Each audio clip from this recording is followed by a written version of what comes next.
فاتحہ۔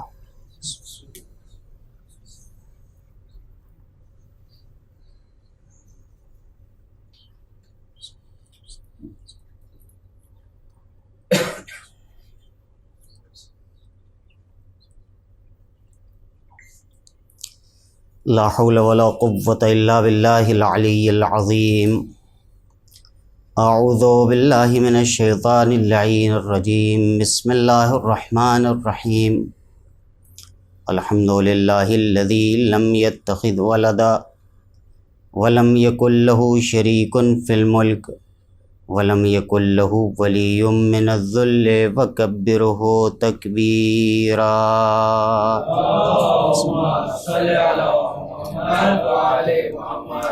والصلاة والسلام والتحیۃ والاکرام علی الرسول الأمی مکی المدنی القرشی الابتحی سیدنا و نبینا و حبیب قلوبنا و طبیب نفوسنا ابی القاسم محمد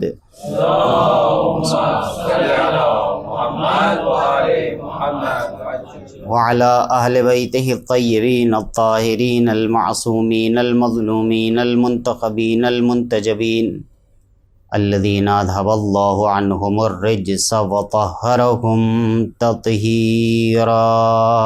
اللهم صل على محمد وعلى محمد سيما بقية الله المنتظر وحجته الثاني عشر واللعن على أعدائهم وقاتليهم وغاصبي حقوقهم ومنكري فضائلهم ومصائبهم وولايتهم من ليلتنا هذه إلى يوم الدين آمين رب العالمين۔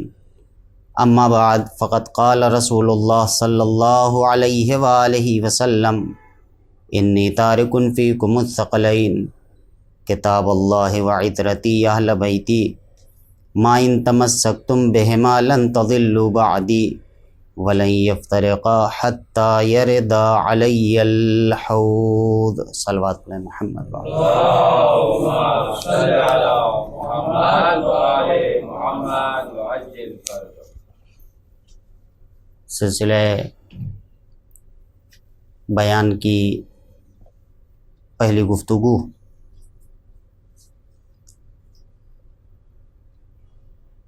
حدیث مبارک ثقلین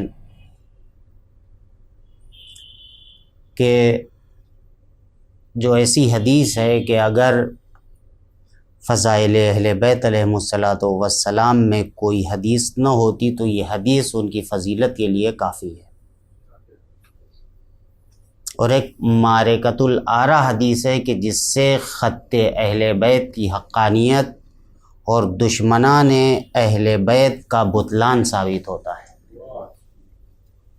اور اسی حدیث شریف کی روح سے اہل بیت علیہم الصلاۃ والسلام اور خصوصاً امیر المومنین علیہ الصلاۃ والسلام کے فضائل و کمالات کا جو دریا بہتا ہے، اسی حدیث شریف سے اس کا استخراج ہوتا ہے۔ اب دیکھیں، امیر المومنین علیہ الصلاۃ والسلام کی شان میں، اہل بیت علیہ الصلاۃ والسلام کی شان میں بہت ساری احادیث وارد ہوئی ہیں، لیکن ان احادیث کے اندر جو اہمیت حدیث ثقلین کو حاصل ہے وہ کسی حدیث کو نہیں، اور اس کی وجہ ہے کہ یہ وہ حدیث ہے کہ جسے ہمارے بزرگان اور علماء کی زبان میں اگر کہا جائے تو یہ حدیث غوغا ہے۔ آپ دیکھیں اگر حدیث ثقلین کو تو پیغمبر اکرم فرماتے ہیں انی تارک فیکم الثقلین، ہم تمہارے درمیان دو وزنی چیزیں چھوڑ کے جا رہے ہیں، بھاری بھرکم چیزیں چھوڑ کے جا رہے ہیں۔ کون سی ہیں وہ دو وزنی چیزیں، کون سی ہیں دو بھاری بھرکم چیزیں؟ کتاب اللہ و عطرتی، ایک اللہ کی کتاب ہے اور دوسرے میری عطرت ہے۔ آپ دیکھیں اس حدیث میں جو پیغمبر نے لفظ استعمال کیے ہیں کتاب اللہ و عطرتی، کہ ایک اللہ کی کتاب ہے، دوسرے میری عطرت ہے، یہ نہیں فرمایا کہ ہم تمہارے درمیان دو چیزیں چھوڑ کے جا رہے ہیں، ایک اللہ کی کتاب ہے اور دوسرے میرے اہل بیت ہیں۔ بلکہ جو لفظ اہل بیت سے پہلے پیغمبر نے لفظ استعمال کیا ہے اطرتی اہل بیتی، میں تمہارے درمیان دو چیزیں چھوڑ کے جا رہا ہوں، ایک اللہ کی کتاب ہے، دوسرے میری اطرت میرے اہل بیت ہے۔ کہ شاید مسلمان پیغمبر کے بعد اہل بیت میں بہت سے ان لوگوں کو شامل کر دیتے کہ جن کو اہل بیت میں شامل ہونے کی ضرورت نہیں ہے، یا جن کے اندر اہل بیت میں شامل ہونے کی اہلیت نہیں پائی جاتی۔ لیکن پیغمبر نے پہلے ہی اس کے اوپر ایک مہر لگا دیا ہے کہ نہ کوئی اس میں سے باہر جا سکتا ہے، نہ کوئی اندر داخل ہو سکتا ہے۔ اطرتی اہل بیتی، کہ جو ہمارے خاص ہیں وہ کون ہیں؟ اہل بیت ہیں۔ اب دیکھیے اس کے بعد حدیث کہتی ہے ما ان تمسکتم بہما، اگر ان دونوں سے متمسک رہو گے، ان دونوں کا دامن تھامے رہو گے، ان دونوں کا دامن پکڑے رہو گے، لن تضلوا بعدی، تو میرے بعد ہرگز گمراہ نہیں ہوگے۔ یعنی پیغمبر گارنٹی بھی لے رہے ہیں۔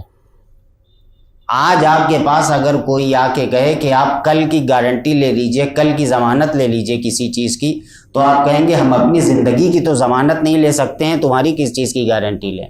ہے یا نہیں ہے؟ کوئی یہ گارنٹی لے سکتا ہے کہ ہم کل صبح زندہ رہیں گے؟ کسی کو پتا ہے کہ وہ ایک ہفتے بعد زندہ رہے گا، کل صبح زندہ رہے گا، 1 گھنٹے بعد زندہ رہے گا؟ کسی کو نہیں معلوم، گارنٹی نہیں لے سکتا ہے۔ لیکن پیغمبر اکرم گارنٹی لے رہے ہیں کہ اگر تم ان دونوں سے متمسک رہو گے گمراہ نہیں ہوگے۔ اس کے بعد اور ایک چیز فرماتے ہیں لن یفترقا، یہ دونوں بھی ایک دوسرے سے جدا نہیں ہوں گے، اور یہی لن یفترقا اہل بیت علیہ الصلوۃ والسلام کی عصمت کو ثابت کرتا ہے۔ اس لیے کہ قرآن مجید خود جب اپنی فضیلت بیان کرتا ہے تو کہتا ہے لا یاتیہ الباطل من بین یدیہ ولا من خلفہ، کہ باطل قرآن مجید کے نہ آگے سے آ سکتا ہے نہ پیچھے سے آ سکتا ہے۔ تو جب اہل بیت علیہ الصلوۃ والسلام عدیل قرآن ہیں، مساوی قرآن ہیں، تو جیسے قرآن مجید کے اندر باطل نہیں آ سکتا ہے، اہل بیت کے یہاں بھی باطل نہیں آ سکتا ہے۔ جیسے قرآن مجید کے اندر انحراف کا شک و شبہ نہیں پایا جا سکتا کہ کیا یہ سمجھ بات آتی ہے کہ قرآن مجید غلط بات کرے؟ آپ کہیں گے نہیں، قرآن مجید کے اندر غلط بات آ ہی نہیں سکتی۔ جب قرآن مجید کے اندر غلط بات آ نہیں سکتی ہے تو اہل بیت علیہ الصلوۃ والسلام کے اندر کیوں آئے گی؟ اس لیے کہ اہل بیت مکمل قرآن ہے، قرآن مکمل اہل بیت ہے۔ آپ دیکھیں کہ یہ حدیث شریف بیان کرتی ہے کہ اہل بیت مکمل قرآن ہے، قرآن مکمل اہل بیت ہے۔ آپ ڈاکٹر کے پاس جائیے، مثلا ایک آدمی ہے کہ جسے ڈائبٹیز ہو گئی ہے، وہ ڈاکٹر کے پاس جاتا ہے، ڈاکٹر اسے دوا لکھ کے دیتا ہے، نسخہ لکھ کے دیتا ہے، وہ آیا ہر روز دوا کھاتا ہے جو ڈاکٹر نے بتایا ہے، جیسے جیسے ٹائم اس نے معین کیے کہ اس ٹائم پر کھاؤ گے، کھانے سے پہلے کھاؤ گے، کھانے کے بعد کھاؤ گے، صبح میں کھاؤ گے، دوپہر میں کھاؤ گے، رات میں کھاؤ گے، وہ دوا خوب کھا رہا ہے، مگر دوا کے ساتھ ساتھ گلاب جامن بھی کھا رہا ہے، مٹھائیاں بھی خوب کھا رہا ہے، شکر کا بھی خوب استعمال کر رہا ہے۔ اس سے دوا کا کوئی فائدہ ہوگا؟ آپ کہیں گے کہ فائدہ نہیں ہوگا۔ کیوں؟ اس لیے کہ دوا کے ساتھ مکمل دوا بھی ہونا چاہیے۔ مکمل دوا کیا ہے؟ پرہیز، جو دوا کے اثر کو پورا کرے۔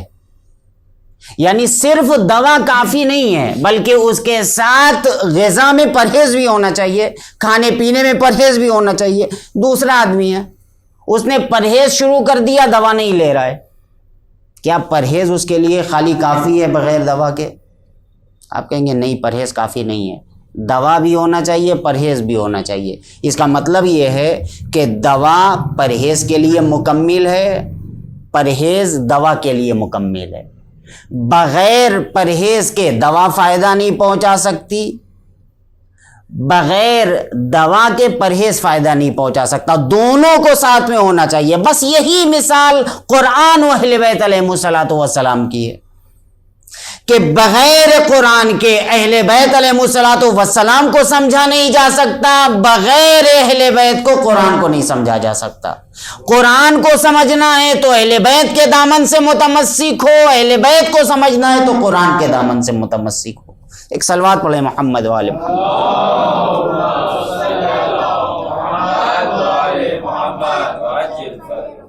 سوال یہ ہے کہ پیغمبر نے فرمایا کہ ہم تمہارے درمیان دو چیزیں چھوڑ کے جا رہے ہیں، ایک قرآن ہے، دوسرے میری اطرت ہے، ان دونوں سے متمسک رہنا۔ اگر متمسک رہو گے تو میرے بعد گمراہ نہیں ہوگے۔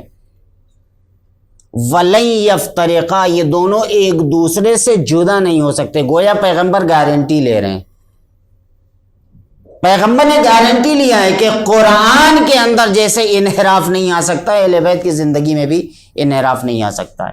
وہ پھر انشاءاللہ آئندہ کی گفتگو میں عرض کریں گے کہ پیغمبر اس سے کیا پیغام دینا چاہتے ہیں، پیغمبر کیا بتانا چاہتے ہیں۔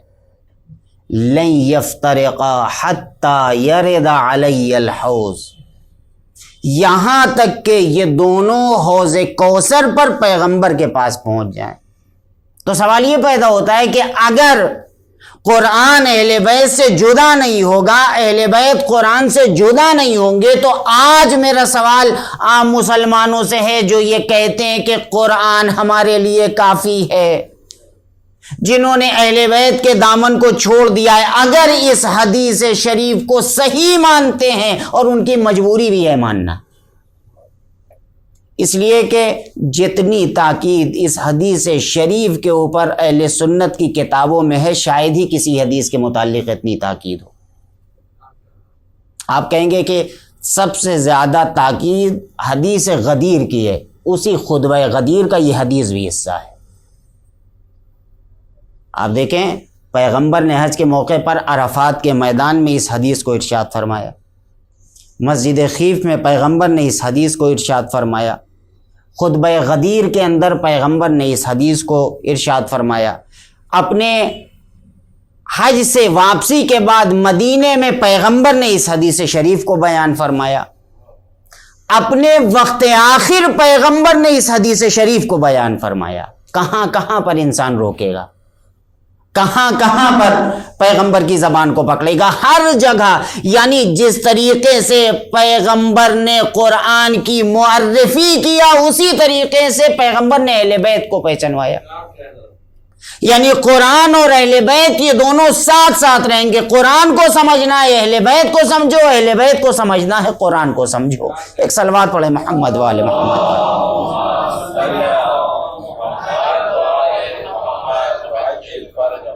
اب دیکھیے اس عنوان کو ذہن میں رکھیے گا کہ پیغمبر نے بتایا ہے کہ قرآن و اہل بیت ساتھ میں رہیں گے۔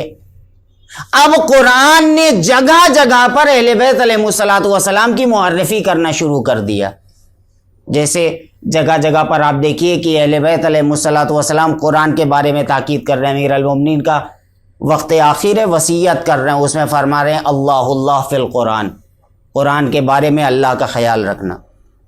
آپ دیکھیے تمام معصومین علیہ الصلوۃ والسلام نے تاکید کی ہے قرآن مجید کے بارے میں۔ اسی طریقے سے قرآن مجید نے اہل بیت علیہ الصلوۃ والسلام کی تاکید کی ہے قدم قدم پہ۔ بلکہ ایک بات اس سے بھی الگ بتائیں، اور وہ بات یہ ہے کہ قرآن مجید نے قرآن مجید کے اندر اپنے جن جن فضائل و کمالات کا اعلان کیا ہے، در حقیقت وہ اپنے فضائل و کمالات کی طرف اشارہ نہیں کیا، بلکہ اہل بیت کے فضائل و کمالات کا اعلان کیا ہے، اس لیے کہ عدیل قرآن ہے، اس حدیث ثقلین کی روح سے۔ اب جہاں پر بھی پروردگار عالم نے قرآن مجید کے اندر قرآن کی فضیلت کا اعلان کیا ہے، آپ دیکھیے کہ وہی فضیلت اہل بیت کا بھی اعلان ہے۔ ان من جملہ اعلان میں سے من جملہ آیات میں سے کہ جو قرآن مجید نے تاکید فرمائی ہے، ان میں سے ایک آیت التطہیر بھی ہے. ایک صلوات پڑھیں محمد والے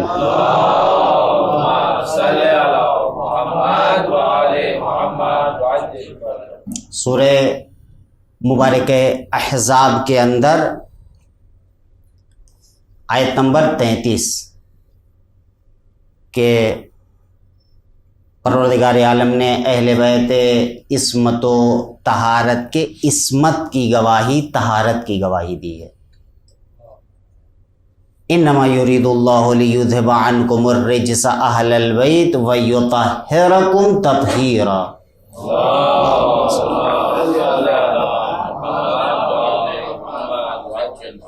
ابھی ہم سب نے حدیث شریف قصہ کی تلاوت سنی. اب دیکھیے کہ یہ آیت التطہیر اہل بیت علیہ الصلوۃ والسلام کے فضائل و کمالات کا اعلان کر رہی ہے، جسے ہمارے یہاں آیت تطہیر کہتے ہیں، جسے کہتے ہیں عام ہو گئی ہے. لیکن اگر ہم گہرائی میں جا کر دیکھیں تو آیت التطہیر کی اپنی ایک الگ اہمیت ہے، اور یہ آیت التطہیر بھی عصمت اہل بیت کا قصیدہ پڑھ رہی ہے.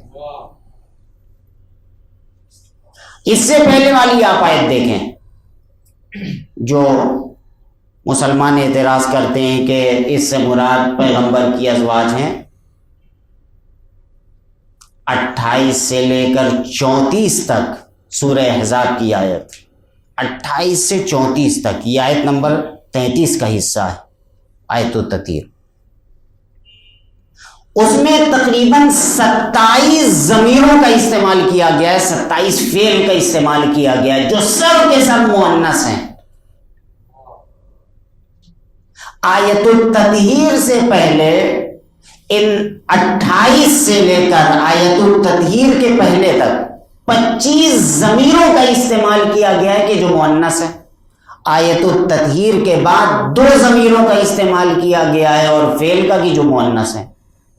لیکن خود جب آیت التطہیر کا جائزہ لیجئے تو اس آیت التطہیر کے اندر جتنی ضمیریں اور فعل استعمال کیے گئے سب مذکر کے ہیں. تو سوال یہ پیدا ہوتا ہے کہ کیا خدا نعوذ باللہ بھول گیا تھا، یا یہ جسے کہتے ہیں کہ بس ایک بار کی اچانک اور دفعی یہ چیز تھی جو ہو گئی، یا یہ اس بات کی طرف اشارہ ہے کہ خدا کسی طرف ہمارے ذہن کو متوجہ کرنا چاہتا ہے. دیکھیں سوال سیدھا سا ہے کہ اس آیت کے اندر اہل بیت علیہ الصلوۃ والسلام کا ذکر کیا گیا ہے. کس کے اہل بیت؟ پیغمبر کے. دیکھیں 2 چیزیں ہیں، ایک اہل بیت نبی ہونا الگ چیز ہے، ایک اہل بیت نبوت ہونا یہ الگ چیز ہے. دیکھیں اہل بیت نبی کوئی ہو سکتا ہے، ازواج ٹھیک ہے آپ شامل کر دیجئے اہل بیت میں، رشتہ دار آپ شامل کر دیجئے اہل بیت کے اندر، لیکن یہ اہل بیت نبی تو کہلا سکتی ہیں، اہل بیت نبوت نہیں بن سکتی ہیں. بلکہ اس سے ہی ہٹ کر ایک جملہ کہیں، اہل بیت نبی بنانا پیغمبر کے ہاتھ میں ہے، جس سے چاہے شادی کر لیں وہ اہل بیت نبی بن گیا.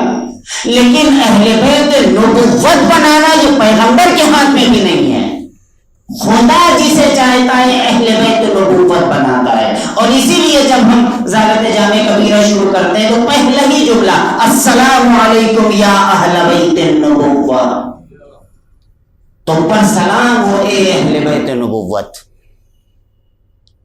اس کا مطلب یہ ہے کہ اہل بیت نبی اور اہل بیت نبوت دونوں کے درمیان فرق پایا جاتا ہے.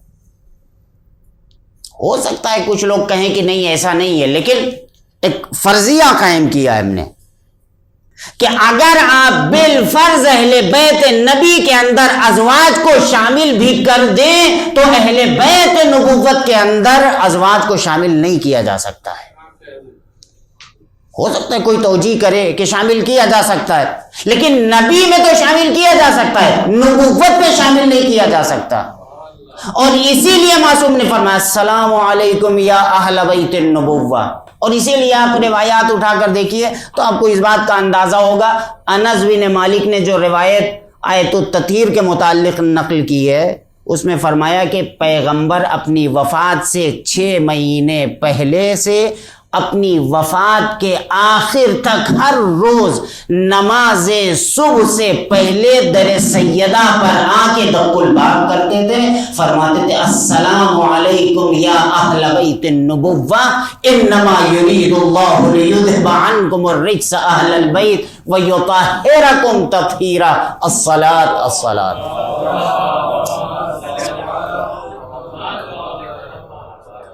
ہر روز آگے پیغمبر فرماتے تھے تم پر سلام ہوئے اہل بیت نبوت.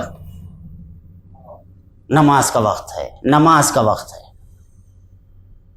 اور یہی جناب ابی سعید خدری کی روایت ہے کہ 8 یا 9 مہینے پیغمبر در سیدہ پہ آ کے سلام کرتے تھے. ہر روز کا یہ معمول تھا، کوئی 1-2 دن کی بات نہیں ہے. ہر روز مسلسل پیغمبر نے یہ کام کیا ہے. اور آپ دیکھیں کہ 24 ذی الحجہ جو مباہلے کا دن ہے، 24 ذی الحجہ آیت التطہیر کے نزول کا بھی دن ہے، اور 24 ذی الحجہ آیت ولایت کے نزول کا بھی دن ہے. یعنی جس دن آیت مباہلہ نازل ہوئی، پیغمبر نے مباہلہ کیا، اسی دن آیت التطہیر نے نازل ہو کے اہل بیت علیہ السلام کی عصمت کی گواہی دی، اہل بیت کے فضائل کا قصیدہ پڑھا. اس دن آیت نے نازل ہو کر جس دن امیر المومنین نے مسجد میں سائل کو انگوٹھی دیا، اس دن آیت نے اتر کر امیر المومنین کی ولایت کا بصراحہ اعلان کیا. یہ تینوں چیزیں ایک دن کی ہیں. اور آیت التطہیر کے اندر ایک صلوات پڑھے محمد والے محمد.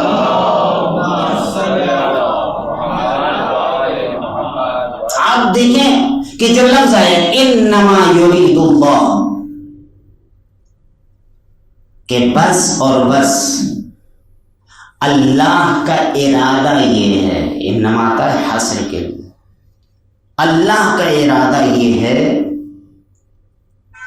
کہ اے اہل بیت تمہیں ہر رجس سے دور رکھے، وَيُطَهِّرَكُمْ تَطْهِيرًا، اور تمہیں ایسا پاک و پاکیزہ رکھے کہ جیسے پاک و پاکیزہ رکھنے کا حق ہے. یہ ارادہ کس کا ہے؟ خدا کا ارادہ ہے. ارادہ تکوینی ہے.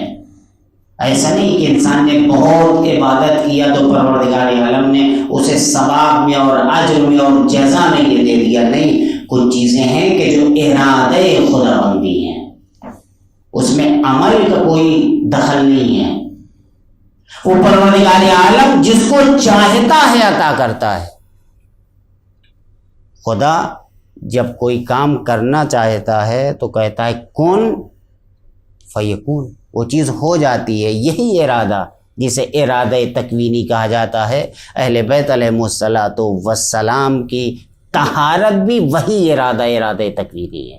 خدا یہ چاہتا ہے، وہ خدا نے چاہ لیا کافی ہے. اس لیے کہ پھر ادھر انگلیاں نہیں اٹھ سکتی ہیں کہ جس چیز کے بارے میں خدا کا ارادہ ہو جائے. جس چیز کو خدا چاہ لے، جو پروردگار عالم چاہ لے، ادھر انگلیاں نہیں اٹھتی ہیں. ایک صلوات پڑھیں محمد والے محمد پر.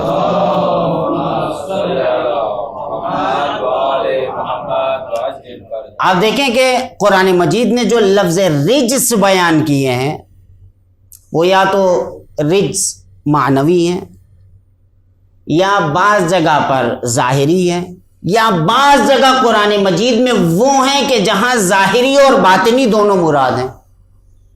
اس آیت کے اندر بھی لفظ رجس آیا ہے. ہم دیکھتے ہیں، دیکھیں قرآن مجید نے 3 مقامات کی طرف اشارہ کیا، بہت سے مقامات ہیں لیکن جو کامن ہیں وہاں اشارہ کرتے ہیں کہ سب سے پہلے رجس سے معنوی، اس کے لیے سورہ مبارک توبہ آیت نمبر 125، اما الذین فی قلوبہم مرض، جن لوگوں کے دلوں میں بیماریاں پائی جاتی ہیں، فزادتہم رجسا، اللہ نے ان کے رجس میں اور اضافہ کر دیا۔ دیکھیں یہ بیماری جو ہوتی ہے یہ نفاق کی بیماری ہے، اور اس بیماری سے کوئی اچھوتا نہیں رہ گیا تھا، بزم پیغمبر میں بھی بیٹھنے والے اس بیماری میں مبتلا تھے۔ تو کوئی یہ نہ سوچے کہ چونکہ وہ صحابی ہیں لہٰذا اس بیماری سے الگ ہو گئے۔ بیماریاں صحابی اور غیر صحابی نہیں دیکھتی ہیں، جیسے بخار سب کو آتا ہے، کوئی یہ دیکھتا ہے امام حسن اور امام حسین کو جب بخار آ گیا وہ نہیں بچ سکے، تو اس کا مطلب بیماریاں سب کو ہوتی ہیں۔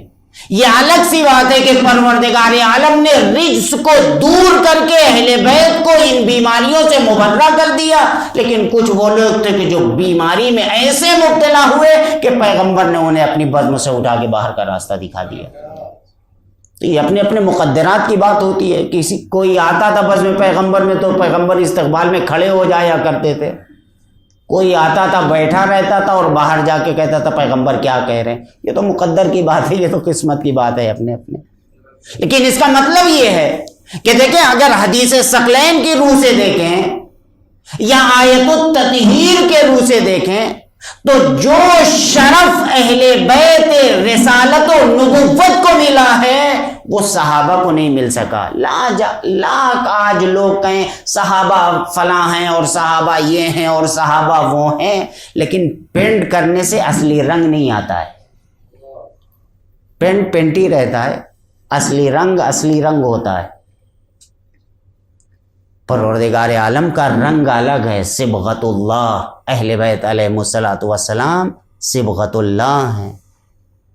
یہ دیکھیے قرآن مجید نے اشارہ کیا ہے کہ جو انشاءاللہ آئندہ بیان کریں گے یہ کون لوگ ہیں، پروردگار عالم نے انہیں کن کن فضائل و کمالات سے نوازا ہے، کون کون سی فضیلتیں انہیں عنایت فرمائی ہیں۔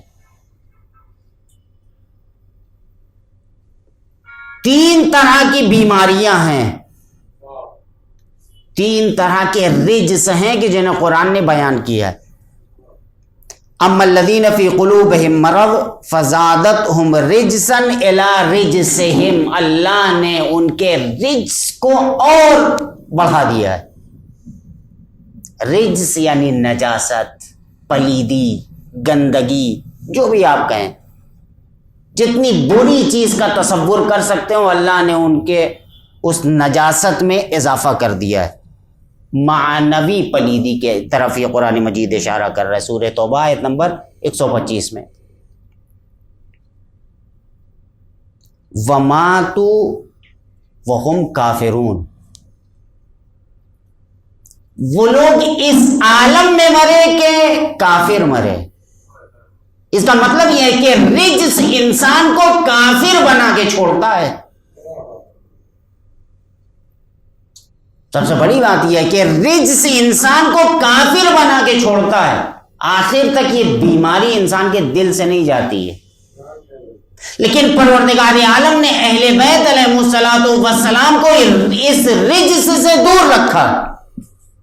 صرف اہل بیت ہی کو دور نہیں رکھا بلکہ جو ان کے دامن سے متمسک ہو جائے اسے بھی دور کر دیا۔ ہے یا نہیں ہے؟ آپ دیکھیں چھوٹا سا قطرہ ہے کہ جو نجس ہو جائے، آپ اس قطرے کو زمین پہ ڈال دیں تو زمین کو بھی نجس کر دیتا۔ خود تو نجس تھا، زمین کو بھی نجس کر دیا، لیکن اگر وہی قطرہ دریا میں گر جائے تو خود بھی پاک ہو جاتا ہے، دوسروں کو بھی پاک کرنے کی صلاحیت پیدا کر لیتا ہے۔ جو ابھی تک ایک قطرہ تھا کہ جس کا وجود خطرے میں تھا، اب وہی قطرہ جب تک سمندر باقی رہے گا تب تک یہ قطرہ باقی رہے گا۔ ہے یا نہیں ہے؟ لیکن ایک بات اور اس سے الگ ہم کے کرنا چاہتے ہیں، رجس یعنی مطلق پلیدی، مطلق نجاست. دریا کے اندر اگر کسی کتے کو ڈال دیا جائے تو کیا دریا نجس ہوگا؟ نہیں. تو پھر کیا کتا پاک ہو جائے گا؟ وہ بھی نہیں. دیکھیں دونوں صورت ہیں کہ اگر دریا میں کتے کو ڈال دیا جائے تو نہ دریا کی صحت پر کوئی اثر پڑے گا نہ کتے کی فطرت میں کوئی تبدیلی آئے گا. وہ جیسے نجس تھا نکلے گا تو نجس رہے گا. یہ پاک و پاکیزہ تھا مگر دریا مطہر تو تھا, پاک کرنے والا تو تھا, مگر اس کتے کو پاک نہ کر سکا. وجہ کیا تھی؟ دریا کی خرابی نہیں تھی, کتے کے ظرفیت کی بات تھی. توجہ فرمائیے, کتے کی ظرفیت کی بات تھی. جیسا ظرف لے کے آیا ویسے ہی گیا. ایک سلوات پڑھیں محمد والے محمد.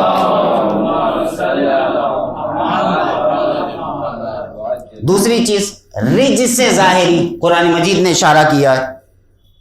سورہ مبارکہ انعام آیت نمبر 145 کہتا ہے پروردگار او دمن مسفوحن, یہ رجس ہے, وہ خون کے جو بہا ہو, جاری خون. او لحم خنزیر, یا سور کا گوشت رجس ہے. فَإِنَّهُ رِجْسٌ, یہ رجس ہے اس لیے کہ یہ پاک نہیں ہوتا ہے, اس کی اصلیت نجس ہے. توجہ فرمائیے گا, اس کی اصلیت نجس ہے, یعنی ظاہر میں یہ نجس ہے. نہ لحم خنزیر نہ خون, یہ دونوں نجس تھے اور یہ رجس ہیں. پروردگار عالم نے اس چیز کی طرف اشارہ کیا ہے. دیکھیں ایک معنوی رجس کی طرف ابھی اشارہ کیا تھا سورہ توبہ کی آیت 125 میں. اب آیت نمبر 145 سورہ انعام کی ظاہری رجس کی طرف اشارہ کیا جا رہا ہے قرآن مجید کے اندر. تیسری جو نجاست کا ذکر قرآن مجید نے کیا ہے ظاہری اور باطنی دونوں. وہ ظاہری رجس اور باطنی رجس کون سا ہے؟ سورہ مبارکہ مائدہ آیت نمبر 90. یا ایھا الذین آمنوا انما الخمر والمیسر والانصاب والازلام رجس من عمل الشیطان.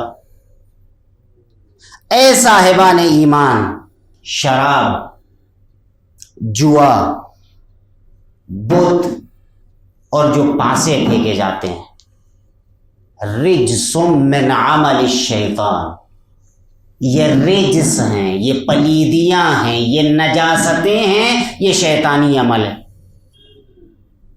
توجہ فرمائیے گا, ان چیزوں کی طرف اشارہ کیا ہے, بت کی طرف بھی اشارہ کیا ہے, شراب کی طرف بھی اشارہ کیا ہے. اب دیکھیے کہ اگر آپ صحابہ کی زندگی میں جائزہ لے جا کر تو لوگ مسجد میں بھی آتے تھے تو آستینوں کے اندر بت چھپا کے لے کے آتے تھے. قرآن مجید جسے چلا چلا کے کہہ رہا ہے رجس من عمل الشیطان, یہی صحابہ مسجد النبی کے اندر آتے تھے آستین میں بت چھپا کر. جو لوگ آستینوں میں بت چھپا کے لے آتے تھے انہیں اہل بیت کے مقابلے میں لایا جا رہا ہے.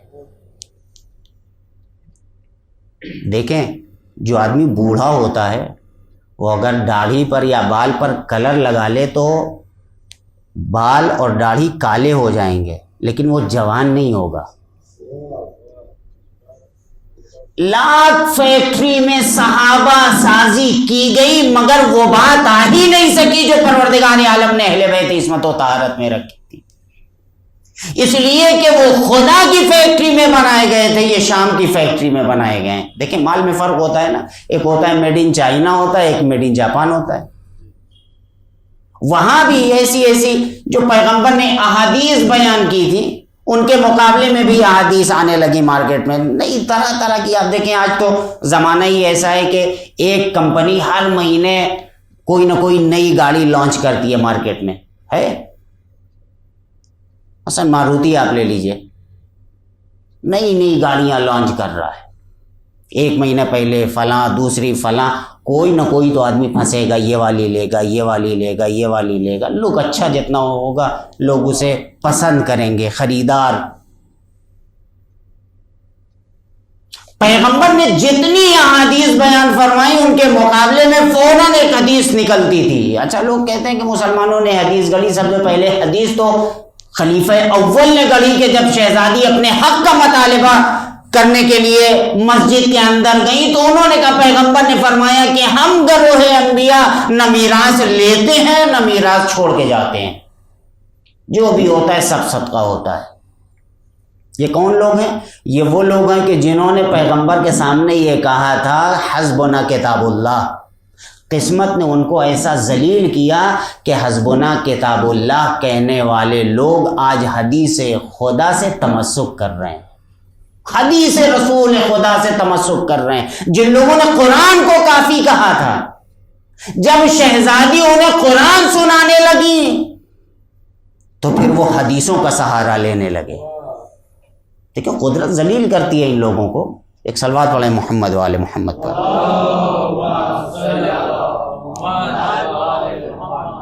انما الخمر والمیسر والانصاب والازلام رجس من عمل الشیطان فاجتنبوه لعلکم تفلحون. اجتناب کرو، ان سے پرہیز کرو.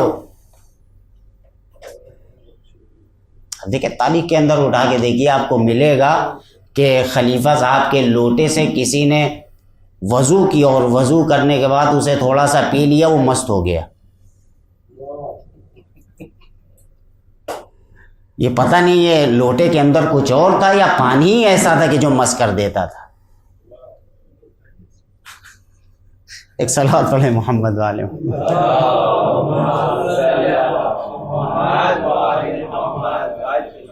لیکن بہرکیف قرآن مجید نے ان تین طرح کے رجس کو بیان کیا ہے کہ یہ تین طرح کے رجس ہیں.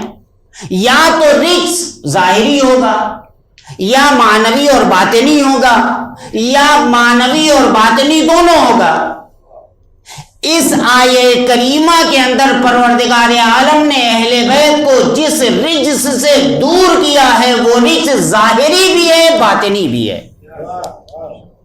توجہ فرمائیے گا، اہل بیت کو ظاہری اور باطنی دونوں رجس سے دور کیا گیا ہے. ایسا پاک و پاکیزہ رکھا گیا ہے کہ جیسے پروردگار عالم فرماتا ہے کہ وَيُطَهِّرَكُمْ تَطْهِيرًا، جیسا حق تھا تمہارا پاک ہونے کا، خدا نے ویسا پاک کیا ان لوگوں کو. یہ اہل بیت علیہ الصلوۃ والسلام کی شان و منزلت ہے. یہ اہل بیت علیہ الصلوۃ والسلام ہے کہ جن کا شرف، جن کا کمال یہ ہے کہ پروردگار عالم ڈائریکٹ ان لوگوں سے مخاطب ہوتا ہے. تو کیا خدا کبھی کسی سے ڈائریکٹ مخاطب ہوتا نہیں ہے، اس لیے کہ انسان کی یہ اوقات نہیں ہے. لیکن کچھ صاحبان کمال ایسے ہیں کہ پروردگار عالم جن سے ڈائریکٹ مخاطب ہوتا ہے، اور وہ صاحبان کمال صرف اہل بیت علیہ الصلوۃ والسلام ہے. آپ کہیں کہ نہیں یا ایھا الذین آمنو کہہ کے تو قرآن عام لوگوں سے بھی مخاطب ہوا ہے. وہ عام لوگوں سے مخاطب ہوا ہے ان کے وسیلے سے. صاحبان ایمان سے مخاطب ہوا ہے نا. تو ایمان ہے کیا؟ یا علی حب کا ایمان. جب علی کی محبت سے مومن بن گئے تب اس لائق ہوئے کہ خدا کے مخاطب قرار پا سکو. اگر امیر المومنین کی محبت نہ ہوتی تو تم اس لائق بھی نہ ہوتے کہ خدا تم سے مخاطب ہو سکے. جب مومن بننے کے لائق نہیں ہو تو خلافت کہاں اور خلیفہ کہاں. ایک صلوات پڑھ دے محمد والے محمد پر. یہ اہل بیت عصمت و طہارت ہے. پروردگار عالم نے انہیں پاک و منزہ قرار دیا ہے. وَيُطَهِّرَكُمْ تَطْهِيرًا.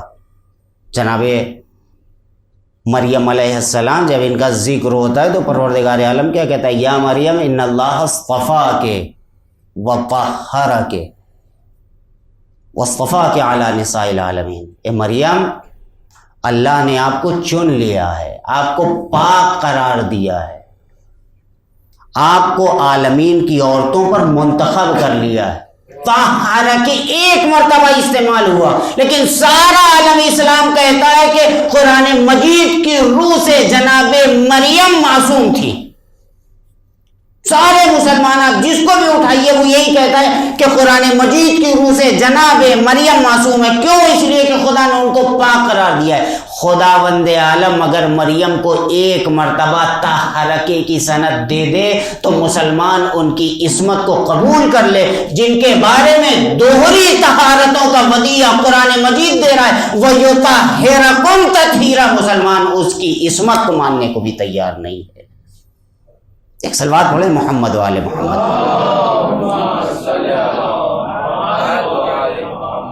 دیکھیں شہزادی کون ہے؟ حضرت فاطمۃ الزہرا صلوات اللہ وسلام علیہ کی شخصیت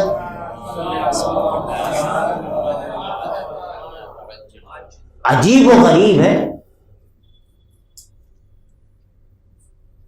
بی بی وہ ہیں کہ چادر کے اندر آنے والوں کی معرفی ہوئی ہے تو کس کے وسیلے سے؟ اسی شخصیت کے وسیلے سے۔ فاطمہ ہیں، ان کے باپ ہیں، ان کے شوہر ہیں، ان کے بیٹے ہیں۔ اس کا مطلب یہ ہے کہ چادر تطہیر کو فاطمہ کی مرکزیت اور محوریت حاصل ہے۔ توجہ فرمائیے گا، چادر تطہیر کو فاطمہ کی مرکزیت و محوریت حاصل ہے۔ چادر کا مطلب یہ نہ سمجھیے گا کہ جسے بی بی اوڑھتی تھی، بلکہ چادر کا مطلب یہ ہے کہ صاحبان عصمت کی مرکزیت و محوریت کا نام فاطمہ ہے۔ یہ سب کہا جاتا ہے نا چادر کے نیچے آ گئے، چادر کے نہیں، یہ سب فاطمہ کی عصمت کے سائے میں تھے۔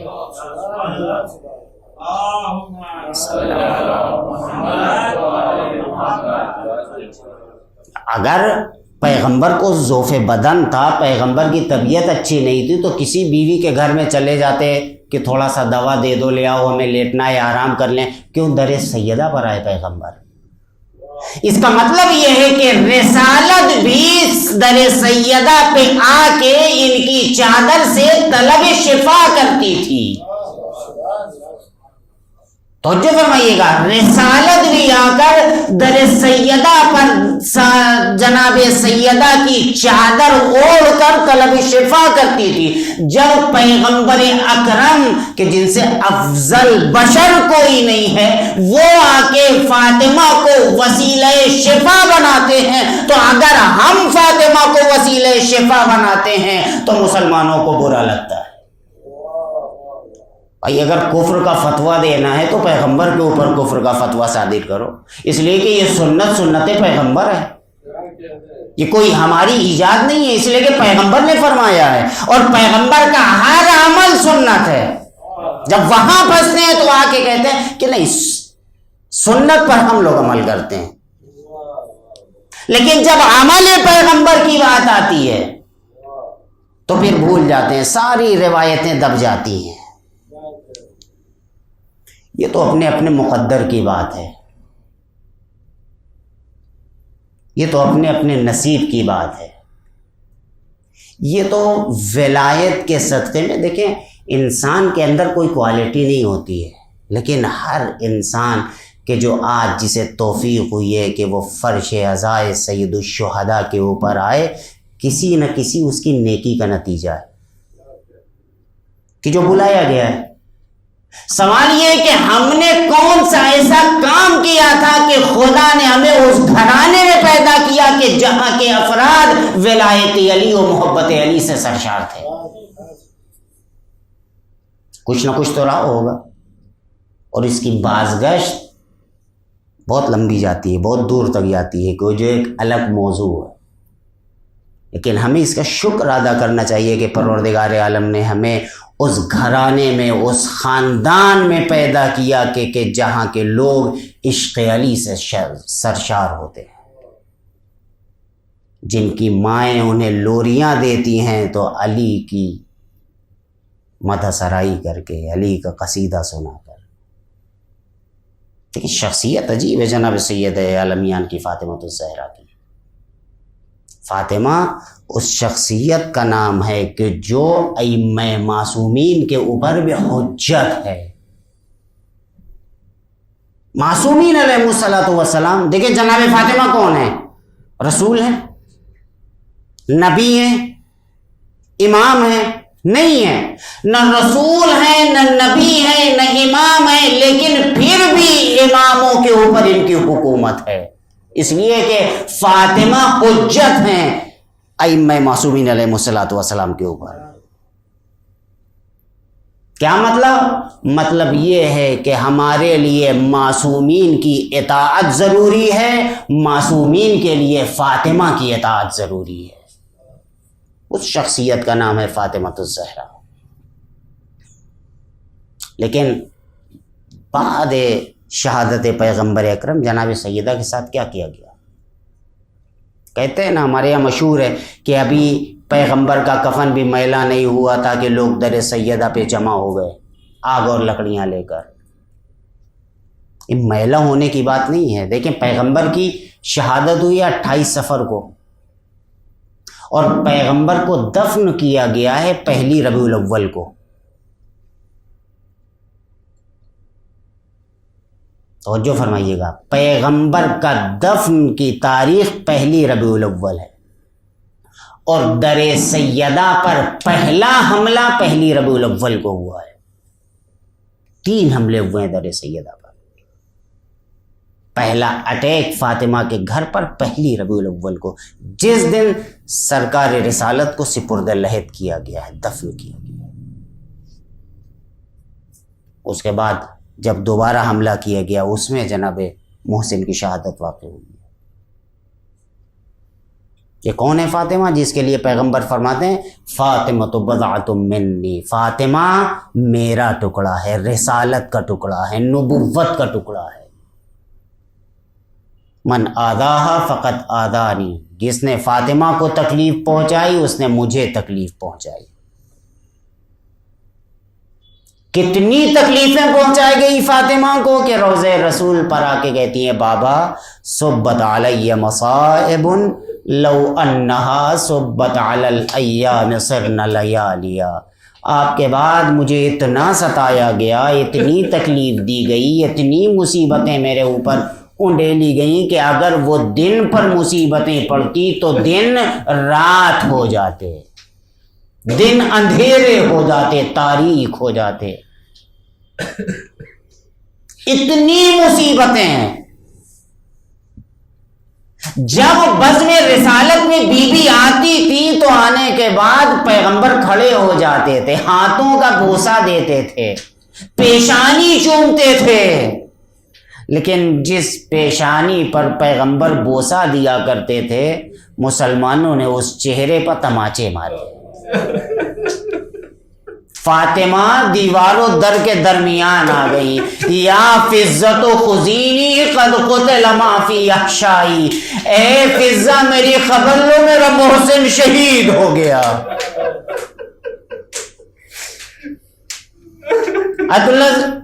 وحید خراسانی فرماتے جناب سیدہ نے 3 آوازیں دی، ایک ماضی میں، ایک حال میں، ایک مستقبل میں. ماضی میں آواز دی یا ابت یا رسول اللہ ادرکنی، اے بابا میری خبر لیجئے. حال میں آواز دی، ابھی علی کو آواز نہیں دیا. فرماتی ہیں یا فضت و خزینی، اے فضہ میری مدد کرو میرا محسن شہید ہو گیا. مستقبل میں آواز دی یا مہدی ادرکنی، اے مہدی میری مدد کرو. اے فرزند رسول، آپ کو فاطمہ نے آواز دیا ہے، آپ یقیناً اس بزم میں ہوں گے، ہماری آوازوں کو سن رہے ہوں گے. ہم آپ کو شہدائے کربلا کا بھی پرسہ دیتے ہیں، آپ کی جدہ ماجدہ فاطمہ الزہرا کا بھی پرسہ دیتے ہیں. مولا جناب سید عالمیان کو منہ پر تماچے مارے گئے، لیکن ڈھارس تو تھی کہ علی ہیں، چھوٹے چھوٹے بچے ہیں. لیکن مولا ذرا کربلا کے میدان میں تو آئیے. ارے 3 سال کی بچی ہے، بابا شہید ہو گیا ہے، مقتل سے گھوڑا آیا ہے، ارے در خیمہ پر کھڑا ہلا رہا ہے. بچی گئی، کیا دیکھا؟ زین ڈلی ہوئی ہے، رکابیں کٹی ہوئی ہے. بچی نے جیسے ہی گھوڑے کو دیکھا ایک سوال کیا، یا جواد هل سقیا بی ام قتل عطشانا، اے میرے بابا کے گھوڑے، ارے میرے بابا کو پیاسا قتل کر دیا گیا، یہاں تک ذبح پالی دیا گیا تھا، ارے اس نے کچھ جواب تو نہ دیا، لیکن ابھی تھوڑی دیر گزری تھی کہ ظالموں نے خیموں پہ حملہ کر دیا، ارے آگ جل رہی ہے، بیمار کا بستر چھینا جا رہا ہے، سروں سے چادریں لوٹی جا رہی ہیں، منہ پر تماچے مارے جا رہے ہیں، بچے کبھی فرات کے رخ کرتے ہیں، واہ عباسا، واہ علیہ، واہ محمدہ، واہ حسینہ۔ وَسَيَعْلَمُ الَّذِينَ ظَلَمُوا أَيَّ مُنقَلَبٍ يَنقَلِبُونَ إِنَّا لِلَّهِ وَإِنَّا إِلَيْهِ راجعون رضا بقضائه وتسليما لأمره۔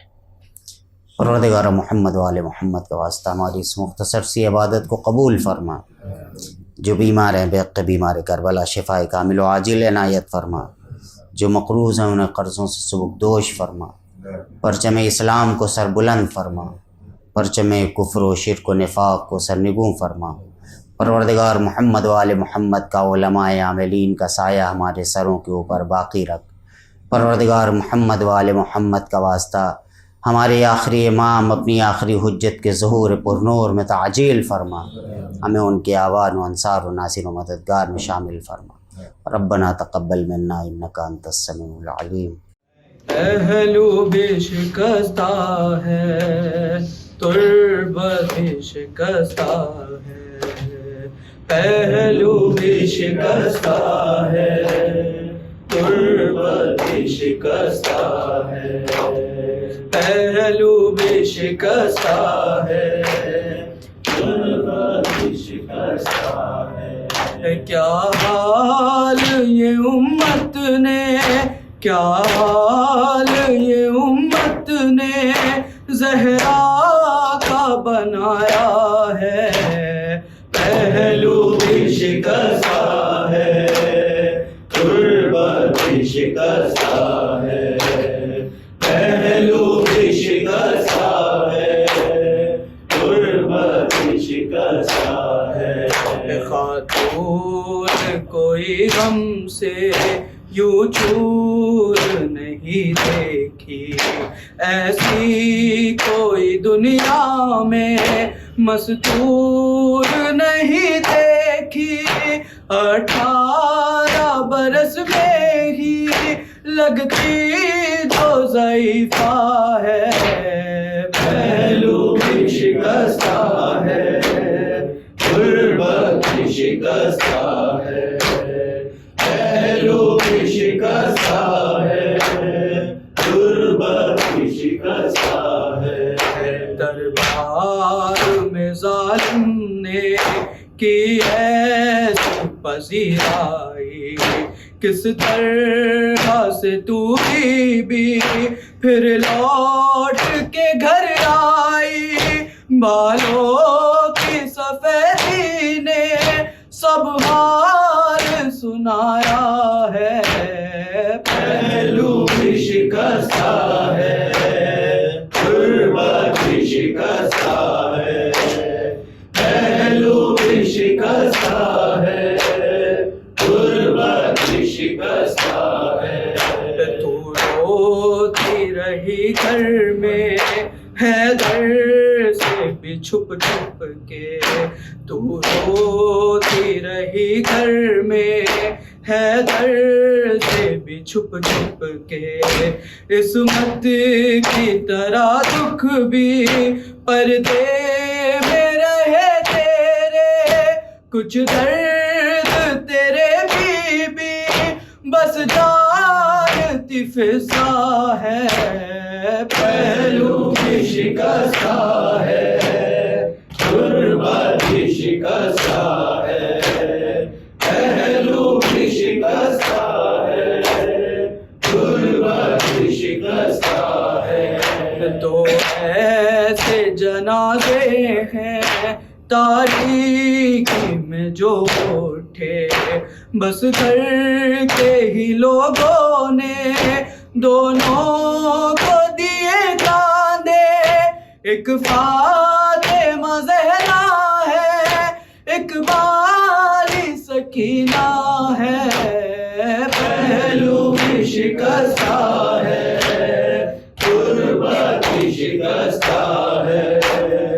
پہلو بھی شکستہ ہے، غربت بھی شکستہ ہے، مرہم تیرے زخموں کا بی بی نہ ملا اب تک، اولاد امیہ کی باقی ہے جفا اب تک، رونے پہ بھی پہرا تھا، تربت پہ بھی پہرا ہے، پہلو بھی شکستہ ہے، غربت بھی شکستہ ہے، پہلو بھی شکستہ ہے، غربت بھی شکستہ ہے، مسمار تیرا روزہ امت نے کیا سب سے، بابا تیرا رہتا ہے،